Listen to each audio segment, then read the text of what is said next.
Oh yeah, absolutely. Actually, let's do that. What happened? Oh. Yeah, does that sound good? Whatever. Sweet. So maybe if we could do it in a way where like he sits down and you just get right into the interview. Okay. Like I walk in and just sit down. Yeah, well, like you can just like start right here and then you just sit down. Okay. And just start talking.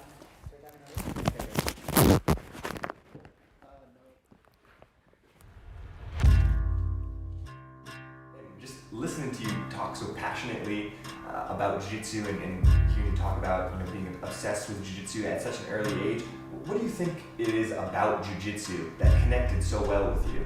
I really like math and problem solving.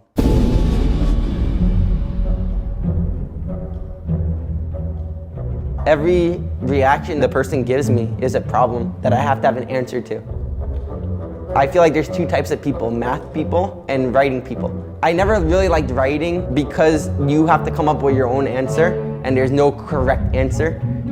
He honestly, he wasn't this natural, oh, this kid is gonna be amazing. It's really interesting because people don't really notice it about him. He was that guy that everyone's like, oh, he's not gonna do anything. Writing people don't like one set answer. They can make any answer they want. Math people, they see a problem and they just want to find one answer, Mikey is a perfectionist, That's what I really like about him, I have that mind, with jiu-jitsu. Any reaction is like a problem for me in math, and I gotta solve the problem. Problem solving, I love, so it makes me obsessed. The way that he thinks is completely different than everyone else's. I'm very OCD, so if there's a reaction that when I'm training and I feel like I don't have an answer to, it'll just drive me crazy, and I'll be obsessed with trying to find the answer to that problem. So it's like a math problem. Mikey is such an unassuming looking guy. When he gets on the mat, he moves so quick. Mikey giving the thumbs up, and he got it. Oh, wow, that's it. Mikey Musumeci, history in the making.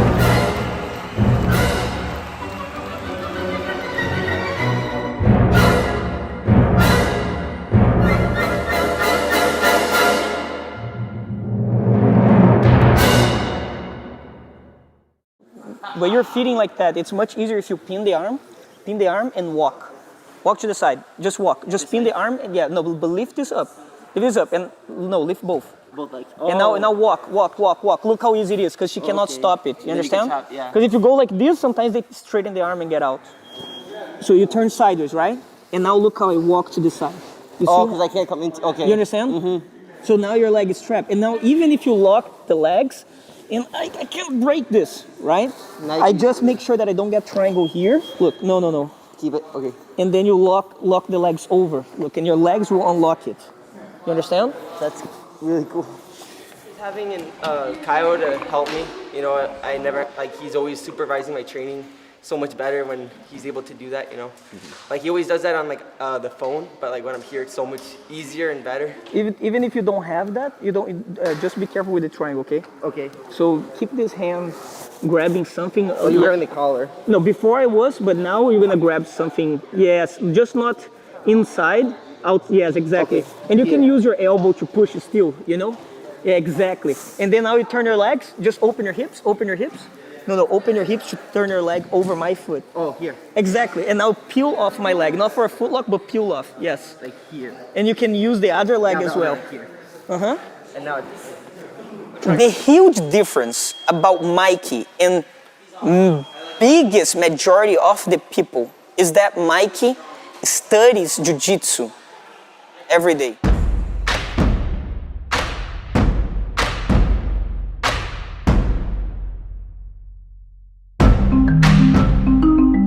Mikey's very smart, not even just in jiu-jitsu, even school-wise, Mikey's really smart. Some people you have to go over and over and tell them, and then one day you hope they understand. With Mike, you plant ideas and he figures out himself. Imagine you take someone like that you take someone from, let's say, the highest level of education, law school or medical school, someone of that level of knowledge and expertise and learning style, and you put them in a sport like this. With Mikey, it's fun to teach and drill because I don't ever have to tell him, Mikey, do this. No, now you do exactly like this. Because I know that if I give him an idea, he will go around and eventually he will get exactly where I want him to be. He has a different approach where he's just so technical, and that's from the way he thinks and the way he trains. And you're gonna say, but I know people that study jiu-jitsu every day. I know people that trains jiu-jitsu every day. Today, everything went wrong.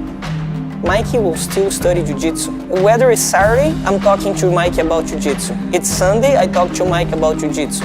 It is any day, good or bad, we talk about jiu-jitsu.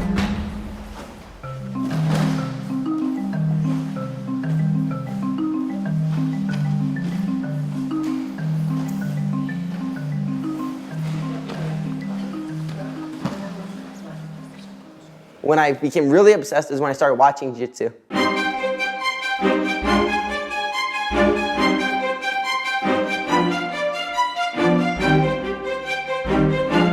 One day in training, Shark was like, oh guys, check this out. It was a Nino Chambry highlight video. Like, you know, like all the cool mapadas he did. And it had Elvis music on it. It was really cool. And on the side of the video was a Marcelo Garcia highlight video. He was my favorite person of all time, like watching jiu-jitsu. And then all I wanted to do was whatever Marcelo Garcia did. Arm drags, X guard, butterfly guard, you know. I had like this big English sheepdog stuffed animal in my room, and he would like take it and start drilling on it to the point where it ripped off. And I'm not making this up. I can't make this up. Like I would watch a video on YouTube or like all the fights, and I would just try to like replicate positions on the stuffed animal. I think at that point he was doing like 50-50 stuff when it first came out, Barambolos. Like he would drill. He was like 11 years old drilling all this stuff on it. You know, I didn't know what I was doing, but like I was so excited to learn. I just wanted to keep learning. Then every day I would go to the gym and I would ask Shark, I'd be like, teach me a new guard. I just want to learn every guard. My mind was like, I feel like a lot of people focus on like either winning or the social aspect. He focused on the technical aspect, and it kind of brought him above everyone at a faster pace than normally it is. I feel like my body is like molded into jiu-jitsu from so many years of doing it, you know.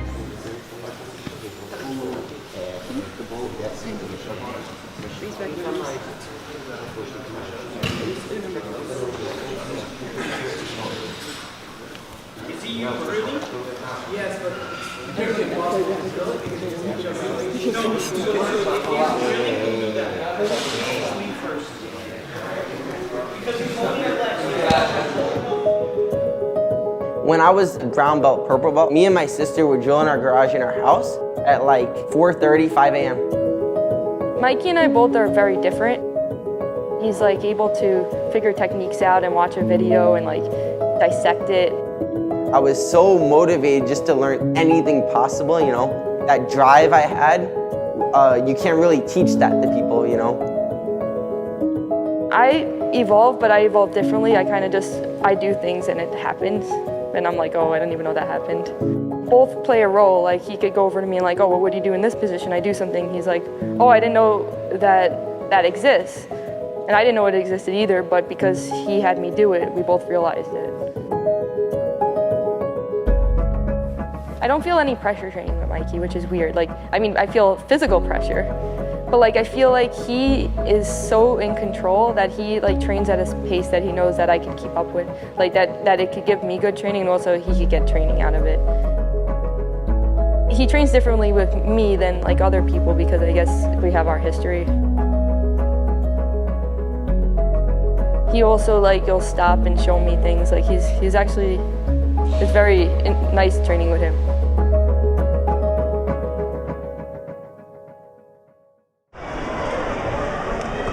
Mikey, smile for the camera.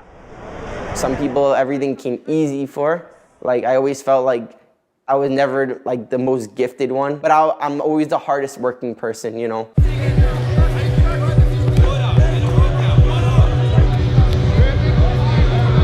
Mikey would go to Naga and he'd fight, I think, the 60-pound division at this time, so that I could put it into perspective how young he was. He would sign up for the 60-pound division, and then he would also sign up for the 70-pound and the 80-pound division. After one match, he'd run to another mat and do that match, and then it got to the point where the refs, the Naga refs, were like, they didn't like a kid, so they're like, oh, Mikey, let's see how fast you could sub this kid.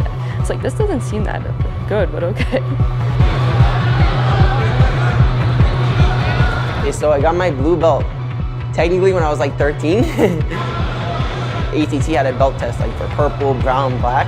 When I was like 13, I already knew everything on the black belt test. I won blue belt juvenile 1, blue belt juvenile 2 in 2013, and I got my purple belt on the podium.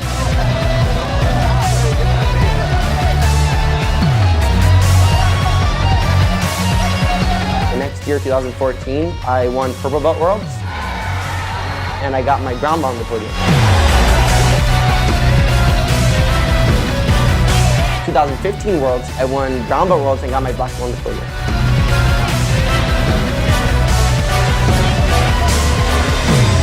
Every time I got the belt on the podium, I didn't celebrate at all. In my mind, I was like, okay, now I gotta fight purple belt, now I gotta fight brown belt, now I gotta fight black belt, time to go train. I didn't know if I could win black belt worlds yet though, because that was like too much to think about, you know? I knew that I could fight the top guys and do well with them, but I couldn't see myself as a black belt world champion. In my mind, I was already thinking, okay, who's the best person in black belt that I have to fight and beat?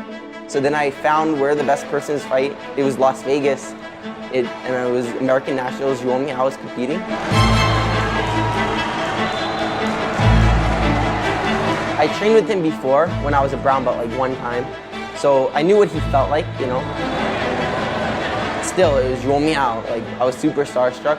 And right before the fight, Guy Mendes came up to me and he told me, it's the same thing as brown belt, like you're at this level, like you deserve to be here and you could beat him and you will beat him.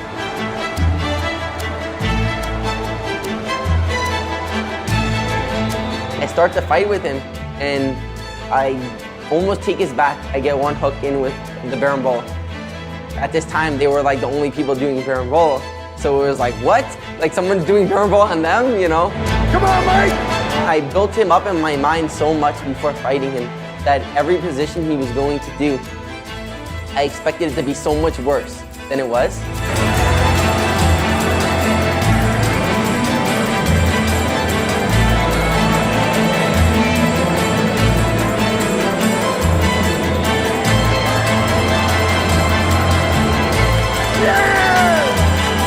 Everything was a blur. And then after the fight, my hand got raised and I was just in shock. What the hell am I doing here? I was just blue belt 2 years ago and now I'm fighting Suomi. Just a huge jump for me, and it was so hard for me at first in black belt just to feel comfortable because of that. You know, I felt still like a kid and I felt like I should still be fighting like blue belt and purple belt, but I was in black belt, you know? It's on top. It should be a sweep. There's a knee bar attempt from Musumeci. The first year black belt, I would sometimes get to train like in the morning. I would just wake up and just do as many trainings as possible, then go die in school.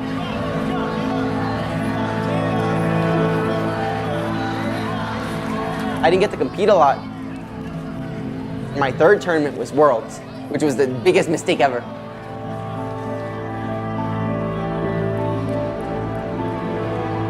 The biggest lesson was I felt so uncomfortable competing, like so uncomfortable, that I needed to get comfortable competing.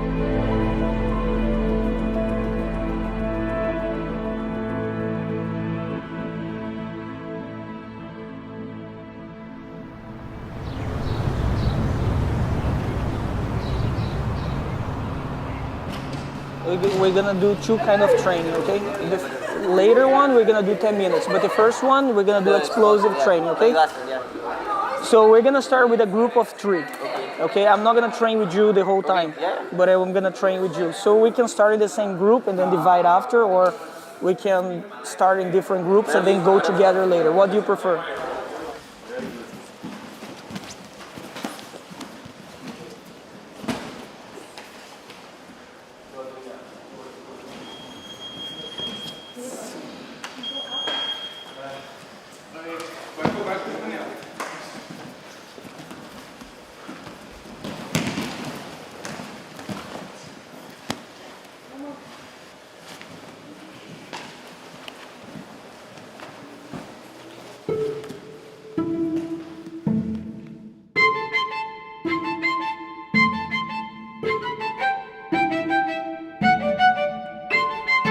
My first experience training with Mikey,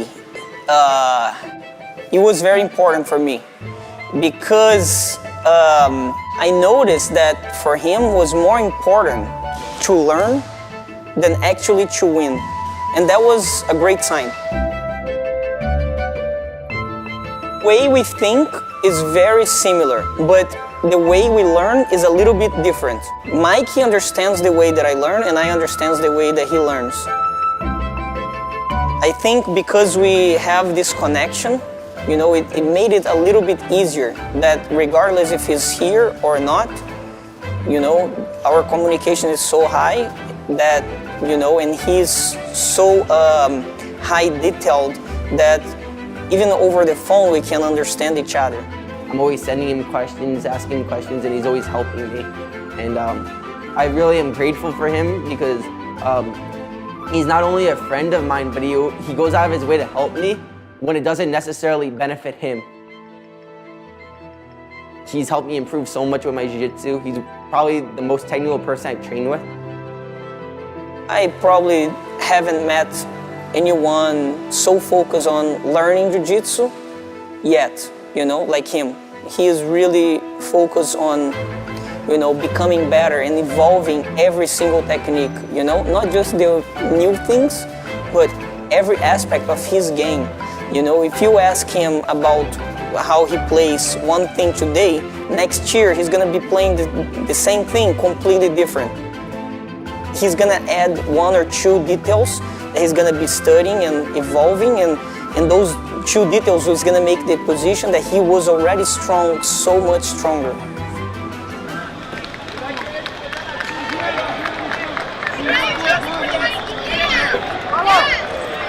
I just kept getting better, like technique-wise, where it didn't matter how my mind was, that I could just win fights. Asking what Mikey's goal was for the World Championship of 2017, trust me, it's not to, you know, play around, you know, it's to win.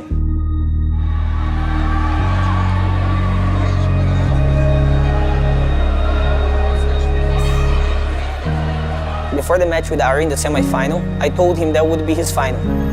And I guaranteed him, if he won that fight, he could fight however he won in the finals and he would win.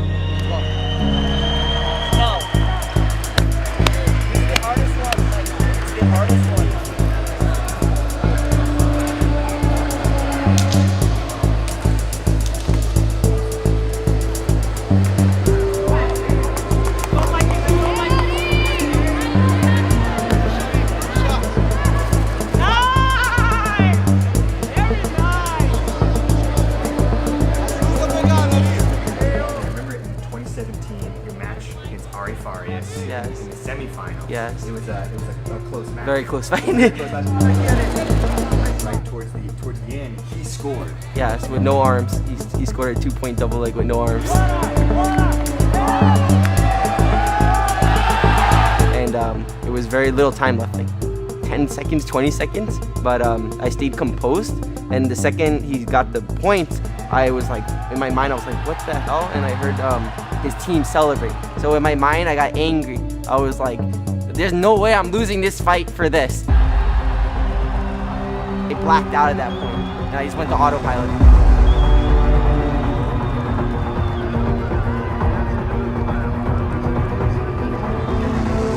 And then I came back to consciousness, and I was on top. And I saw the ref give me 2 points, and I was on top with a sweep. Here, close guard. I underhooked the leg. I went here, here. When he tried underhooking my leg, I kicked his knee out, and I swept him. And then when I swept him, because he's underhooking, I took my leg out, and I ended up in this spot. And I stayed here until the end of the match in the leg check. So what happens with me is when I compete at like the Worlds, every time I do a good position, I black out.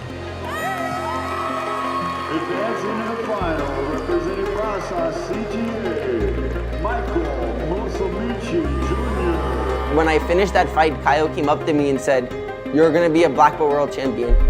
Only a black belt world champion would be able to do what you did." I feel like my body, whenever I go on autopilot, I'm not hesitant. So my subconscious body takes over. And you're way more technical in the subconscious than the conscious. Because when you're conscious, your timing's off for positions. But when you're in the subconscious, you have perfect timing. You don't hesitate. Your body just does the movement. You're just trying to get your body to take over. Like for me, it doesn't even matter like what the score is. If I could get subconscious, I'm gonna get to the back or anything, you know, because my body does the movement, not my brain. When you drill over and over and over a move, like done Bumble a billion times, you know, so I don't need to learn the move. I don't have to really think when I do the move, you know. I just have to get my mind to shut off. So it's a way of training. You have to train your mind in the conscious to get to the subconscious. So how I learn a move is I'll learn a move, then I'll drill the move in the conscious. And then when I train, I'll do the move in the subconscious, right? So you learn a move and then your body will do the move in training, right? But when you do it in the subconscious, it's gonna be different than it was in the conscious, right? It's important if you could film training, it's really good because when you watch yourself do it in the subconscious, you learn a new move. And then you repeat in the conscious, oh, what did I just do there? Then you do it automatically, your body does it. And it's different than how you learned it because your body will do it automatically. And then you learn from how you did it there. And then you go back to the conscious mind, and then you build more and more and more. So it's just constantly doing that over and over. That's how you get good at moves. I have not seen that at any other worlds. You know, if Mikey was heavier, if Mikey had more prestige, like had won other worlds before, this would have been like news for years and years to come. After that happened, like I really believed no one's gonna stop me from accomplishing my dream that I had since I was a little kid, you know. I was always a little starstruck fighting Juan, you know. This was the 5th fight. The 4 times before that, I beat him all 4 times, but always wars, like freaking crazy fights. It was a very strategic final. Not that we wanted it to be strategic, you know, but Mikey fought better. Again, the calls were a little, with the rules, we both double pulled again. And again, the same thing happened. The ref gave me an advantage for coming up when I was still in double pull. And then all of a sudden my mind blacks out. The same thing what happened with Ari, like I shook my head in my mind like angry, and then I did it, and then I just blacked out and my body took over.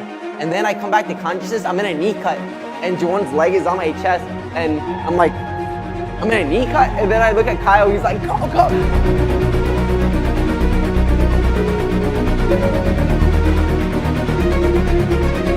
You know, the thing what people don't realize is that in that match with Juwan, you know, maybe the score was tight, but there was not a moment that Mikey was like, oh, he's going to lose. At every single second of the fight, I was like, Mikey will win. Mike will for sure win. Mikey won. When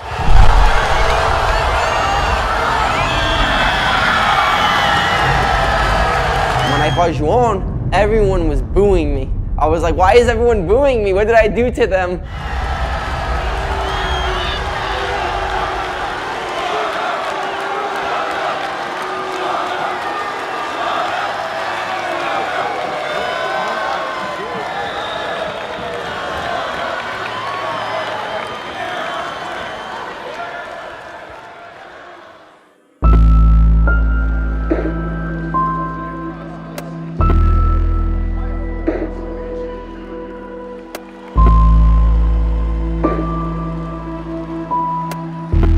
It was traumatizing for me because I never was in a situation like that where I felt everyone wanted me to lose. And even people I was friends with, I saw them cheering against me, which was kind of messed up, but they all have their reasons. That was the first time, honestly, that Mikey was ever booed like that. I'm not a social, like super social person, so it's not natural for me to be in an environment like that. They wanted Meow to win because there was the Meow mania at the time, you know? I think I gave them the heart like this. I was like, why are you booing me? Peace. Like, I didn't understand why they disliked me. I felt like it was personal to me. I didn't understand, and I don't have to understand, you know? People have their reasons.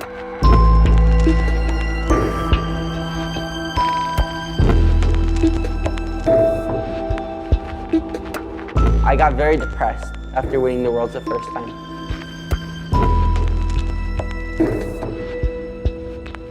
I really kind of felt a lot of anger toward people. I felt very secluded. I just wanted to not compete anymore. I almost quit jiu-jitsu after winning Worlds.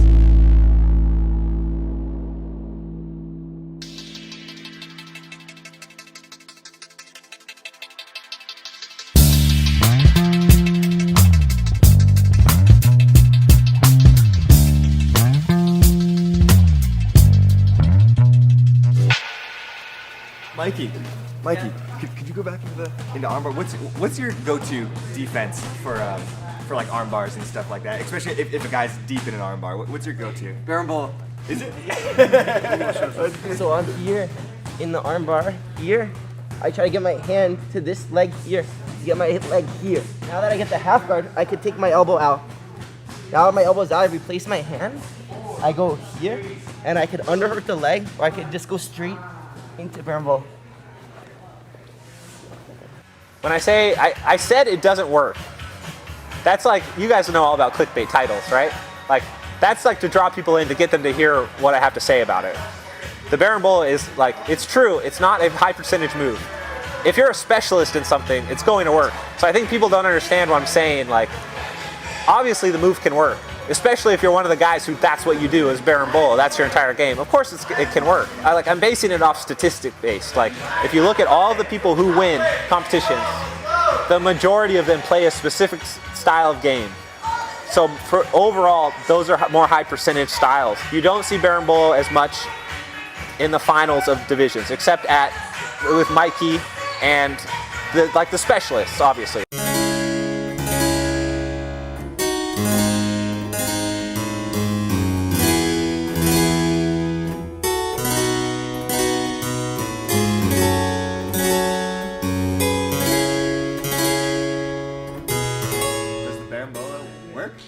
Yes, it works. Keenan made an exception to his rule. He said that I'm on the exception, so it works for me. I think people like to get attention with social media talking crap about a position. I think that people that have trouble with it just don't have answers to the reactions. Like every position, you know.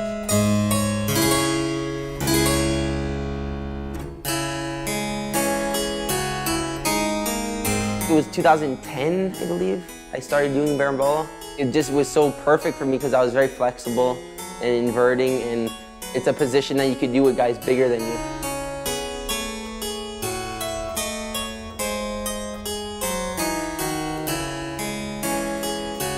Mikey has proven over and over and over, you know? And even Keenan says that, besides Mikey, you know, berimbolo, but that's not true, because if Mikey can do it, then anyone can do it.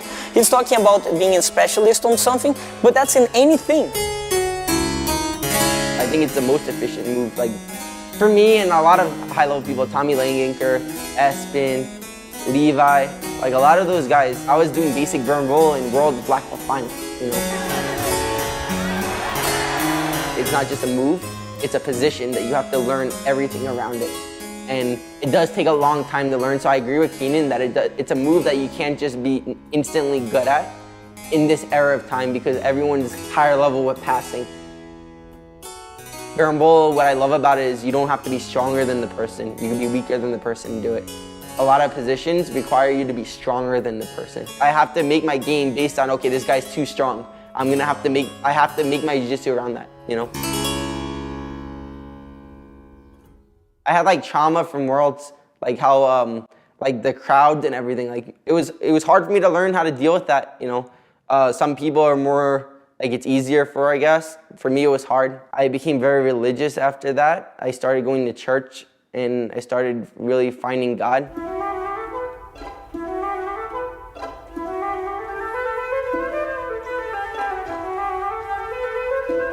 Mikey realized things that most people don't. Of course, the jiu-jitsu has a competitive part about it, you know, but it also has a part about it that you learn that once you tap, it starts over. Just like in life, you know, you don't tap and die. what I did was I said, okay, if I'm gonna train, I'm gonna train and have fun. And then when I found my passion again, I was like 12-year-old Mikey again. It's all excited to learn, all excited to train.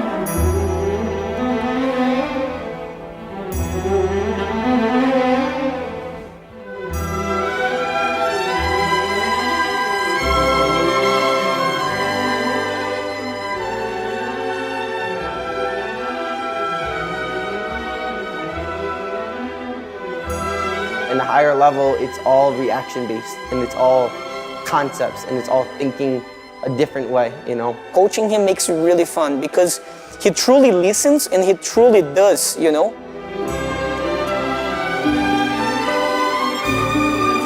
It was just a whole different me. You know, I was having fun. I didn't really care about anything. I just wanted to dominate. I just wanted to show my jiu-jitsu.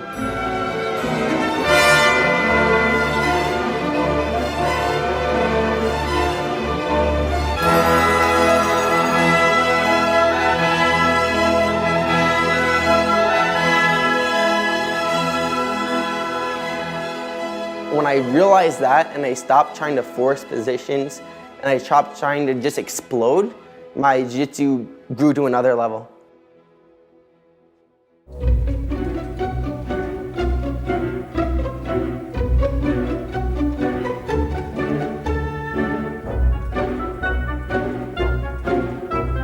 The night before Worlds, I had a dream that I won Worlds.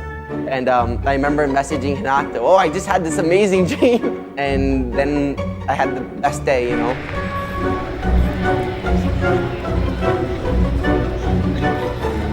Every fight ended in a submission. Either I submitted the person or I had the submission and the fight ended when I had the submission. I just didn't care about anything anymore. Who's gonna take it from me? Who's gonna do this? I just wanted to finish the fight, you know. Mike is so focused. That impressed me much more than anything competing-wise. You know, if Mikey puts something on his head, you know, he will do it. Every time I win matches, I don't get more confident. I just get more of a drive because I show myself what I can do. Mikey Musumeci is really on another level, and he would be the first American to ever repeat as world champion.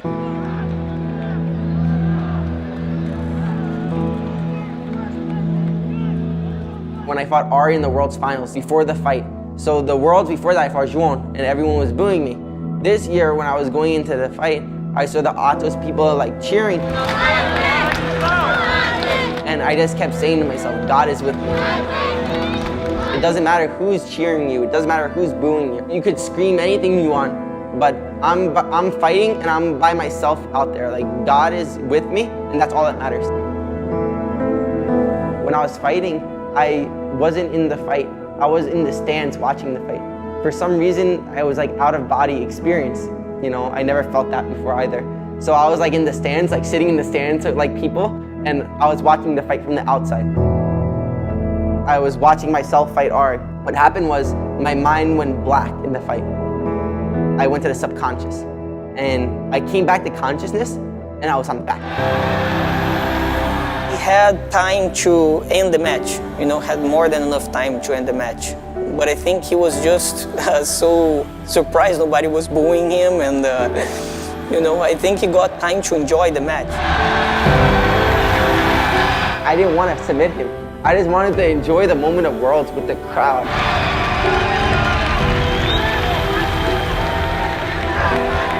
That was like the coolest experience ever probably in my life. That adrenaline, that nervousness went away. And he's like lost. You can see that he's wandering around. He's like, where did he go? I can do whatever I want, really? So he just wanted to enjoy that moment, you know? This year, everyone cheered me when I fought, you know? So it was a really cool experience this year. It was the opposite of the year before.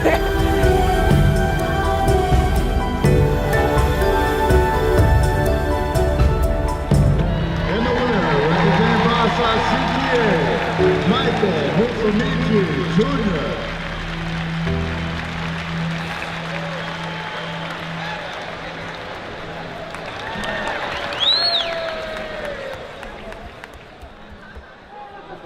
Thank you, sir. Mikey, just real quick, can you tell me what it feels like to make history as an American? It feels fake. It feels unreal. Can you tell me about the matches? It was a tough match there, but Today, a lot of people said, oh, I fight just for strategy and advantages. Today I came to fight. First fight, yesterday I finished the fight. The next fight I submitted from the back today. Then my next fight, I got stuck in an omoplata going for a submission. And then today I went for the back and tried to finish. So I really tried to fight this time and not just fight for strategy and advantages. And I think I showed it today. I worked hard and the results paid off. Congratulations, Thank you so Mikey. much, sir. I'm motivated. I've been training so much. I've improved so much, you know, since last year. Again, like my improvement's been ridiculous from everywhere. I'm way more well-rounded now. Like I'm super excited to compete again and to show my jiu-jitsu. I think that's about all the questions. Perfect. Is there anything else that we didn't cover, you think, that you want to talk about? No, that was good. It was pretty comprehensive. Yeah, it was pretty much everything, right? We did all the years and everything. Great. Yeah, I think that's about it. So I think we'll Perfect. cut there. Nice. You should type this.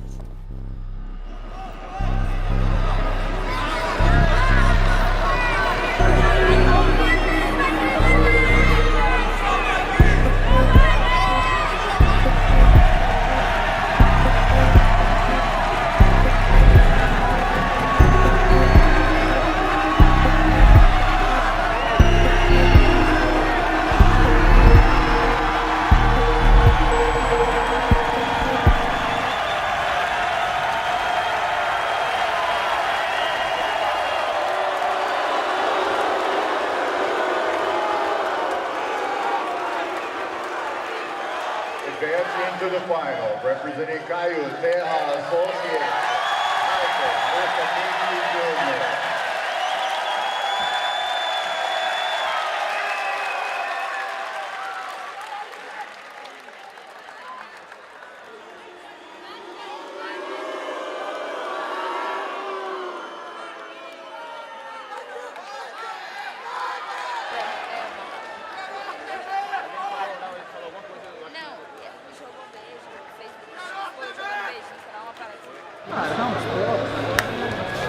I was wrong. If you fought 30%, you win.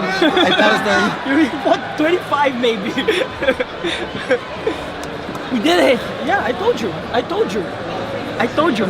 Look, you never fucking made the mistake of getting taken down. You got fucking taken down and you still won. I still did the perfect game. How perfect was it? We did the training of going out and everything. Fucking amazing, Mikey.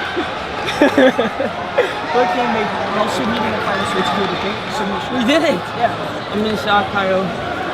My mind was horrible this morning. Look, turn off your fucking phone. Don't look at any We hang out? messages. We hang out? Yes. 0 messages. Airplane mode now. Mikey played the perfect thing. We trained some of this stuff at the gym, not for Bruno, but for some of the guys, you know, and he ended up doing this, you know, which is so awesome because, you know, he did it just like in training. Was it extra special for you because, of course, you and Bruno have a long history? No, I don't have. If you beat Bruno, or if you beat like one of the best guys in the world, but I never fought the guy, would not make any difference to me. You know, I don't cheer against Bruno because I have a history against him, and I don't cheer in favor because he's not from my team. You know, but. I'm just so happy for Mikey because he's building his legacy, you know. Me, Bruno, you know, we're 33 years old, you know, we're about to be done with this, you know. And Mikey just starting, you know, so I'm really happy to him because he still got the opportunity of fighting Bruno before Bruno fully retires, you know. So I think he's building his legacy amazingly, and by the time he's done, like, everyone in Jiu-Jitsu will know him.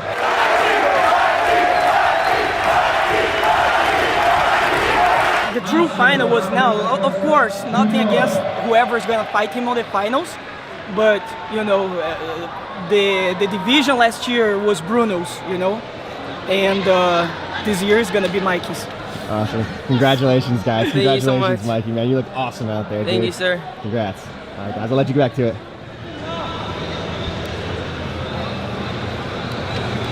No, nothing. Keep on holding the sleeve. Keep on holding the sleeve, Tammy. Get the Kimura, Tammy. Get the Kimura.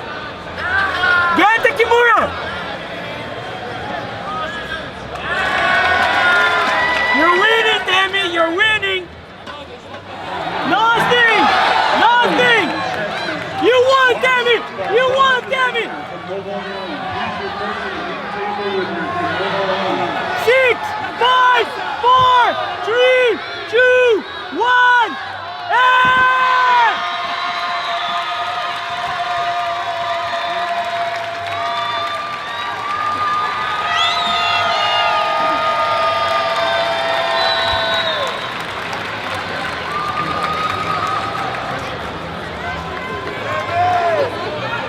You're gonna give me a heart attack here. And the champion, representing Brazil, CTA, Tammy Musumeci. Hey, do you mind if I ask you, how does it feel to be a world champion? You know what, honestly, I'll be 100% honest. I knew to give my hardest today for Mikey. Like, I honestly, this one is for Mikey, 100%. Why? Because he just helped me with everything, and like, he always wanted me to win this tournament. And this time I really gave it all I had just to win this for him, honestly. Mikey has to win later today, but if he does win, I believe you guys become the first sibling, brother, sister to ever win the world championship. And American. And American. What would that mean to you? This is why I had to win today, because for him, like, he's been wanting to do this for years. Since he got his black belt, he wanted this to happen, so I had to make it happen. He's gonna make it happen today. My expectations for Mikey is that he will perform better than 2017 and 2018. Honestly, I have highest expectations for him, always.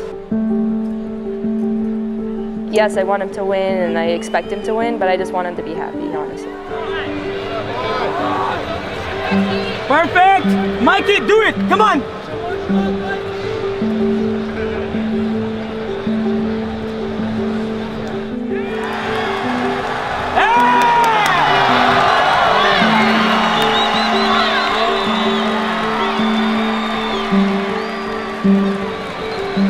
That was too quick, man. That's a little too quick.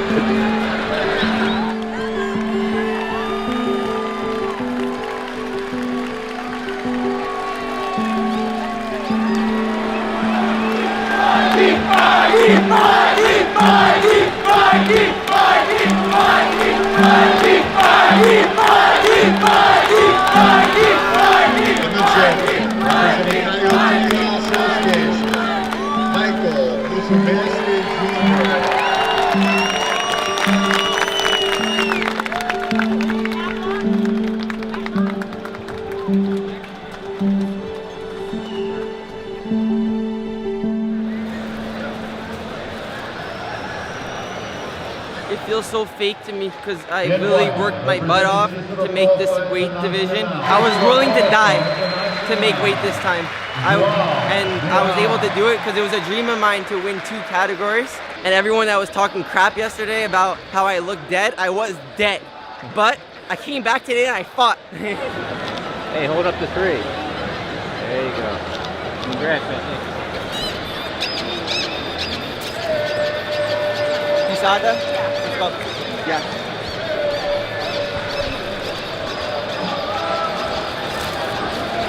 I'll say it right now as a blanket statement, Mikey could win any weight class he wants to do. He's that good.